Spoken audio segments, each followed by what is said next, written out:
What's up, squad? It's Brandon from the Bantu Sun. Thank you so much for joining me today. So, I'm doing my daily reads, going through some headlines, and one of the articles caught my attention, and I want to just share it with you guys. And that is a headline around Brazil posting record trade surplus in August. So, Brazil has a record trade surplus of $10 billion.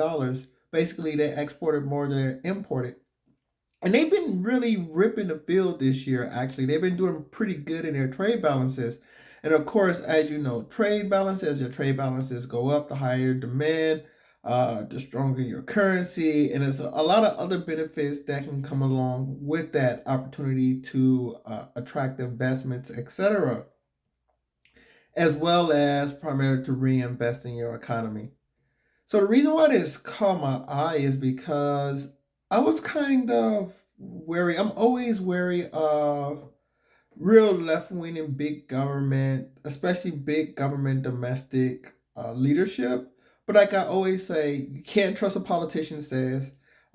President Lula da Silva got elected kind of as a redemption candidate, and he was an anti-Bolsonaro.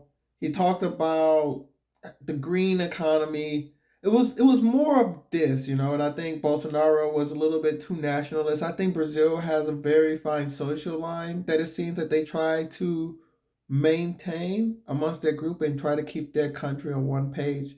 And I think Bolsonaro might have pushed that envelope and put a sour taste, obviously, in the voters' mouth.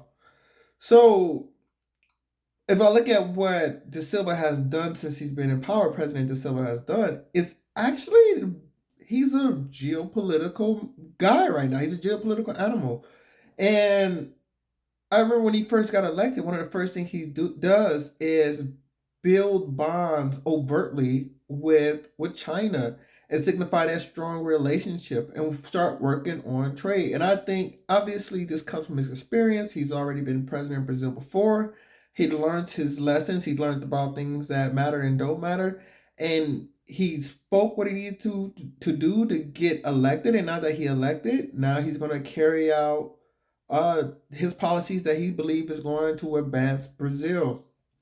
So this trade surplus is going to be kind of propped up by, or a byproduct of, Brazil's strong exports, primarily agriculture, your soybeans, sugar. There is going to be coffee as well. But then that Brazil does have some oil, but they're also lowering their reliance on American oil, and they're taking advantage on the import side of cheap Russian oil. I believe Brazil may be Russia's second largest diesel buyer. So the thing with Russian oil now, right, is that Russian goods are selling at a discount because the West has so many restrictions on them that the Russians are selling whatever they can, wherever they can, at whatever price they can. And Brazil is taking prime time advantage of this. So I'm looking at the building of the relationship with China, the strong geography that Brazil have. Brazil is in a temperate and tropic zone, so it can leverage agricultural products such as sugar as well as agricultural products as wheat. Not that many countries, let alone can they have an agricultural export, but they can have an agricultural export in the tropics as well in the temperate zone. That really puts Brazil in a very elite class. Historically, like most Latin economies in Central and South America, Brazil has underperformed their potential. But this opportunity to come in based on the moves that I'm seeing as well, you see BRICS expanded. And who did get in that was kind of like the oddball out, but I think is going to be a great addition, is Argentina. Because you put Argentina and Brazil together, that Rio Plata area, this is one of the great agricultural breadbaskets on the planet. So you got Brazil and Argentina, two South American countries, and who will do business with Argentina these days? Like, who have they not broken promises to on a financial level? They convinced, and I would assume that Brazil may have some part in this, but they convinced BRICS to let them in. They're going to be in with a bunch of African countries, Middle Eastern countries, both hungry for a temperate zone. Africa's going through with this grain drama from Ukraine. Of course, Argentina can replace some of that Ukrainian grain that goes into Africa. Um, Arab countries, the Middle Eastern Arab countries, the Gulf Arab countries are looking for agricultural products as well to offset. So they get to diversify their imports of agricultural products. And here you have Brazil and Argentina now in BRICS. And I think BRICS is going to be, I don't know, like a telephone booth fight of developing countries. I think countries they're going to get a bunch of countries together in organizations, and the ones that are savvy and smart are going to really come out on top, and the ones that are not so, they're just going to be served up for dinner. So you see Brazil making a strong ties with China. You see them with the strong trade surplus. I'm seeing the expansion, them leveraging their influence in the expansion of BRICS. And this is what really caught my eye was that President Da Silva reached out and made a public statement about how idea of a trading partner for agriculture and other trade Brazil would be to Angola.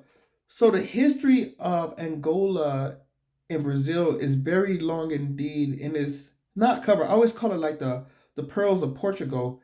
If you look at all the empires, the British Empire may inarguably be the greatest by population and area, but pound for pound, the greatest colonial empire has to be Portugal.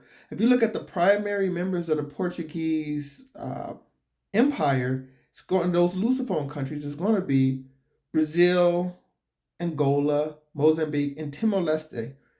But those major countries of Brazil, Angola, and Mozambique, those are massive countries relatively speaking. I would say Mozambique is probably the most underrated geopolitical gem in Africa. Angola is filthy rich in oil, probably, if not the largest oil exporter south of the equator.